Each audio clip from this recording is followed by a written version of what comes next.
ఆడబిడ్డలు ఏ విధంగా నలిగిపోయారు ఈ రాష్ట్రంలో గత 5 సంవత్సరాల్లో.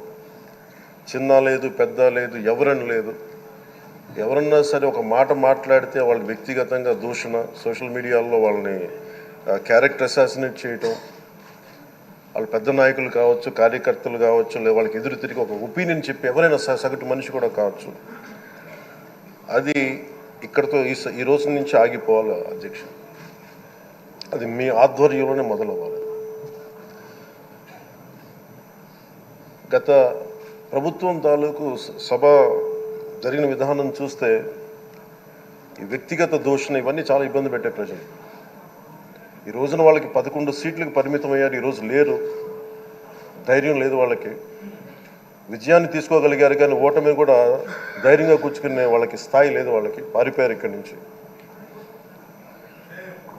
భావంలో ఉండే తీవ్రత భాషలో ఉండాల్సిన అవసరం లేదు. భాష మనుషుల్ని కలపడానికి కానీ విడగొట్టడానికి కాదు, భాష విద్వేషం రేపడానికి కాదు, పరిష్కరించడానికి.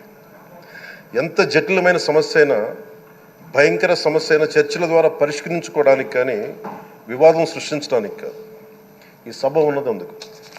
కానీ మనం చూసింది వాళ్ళ దగ్గర నుంచి బూతులతోటి, వ్యక్తిగత దోషులతోటి రాష్ట్ర పురోభివృద్ధిని ఆపేశారు.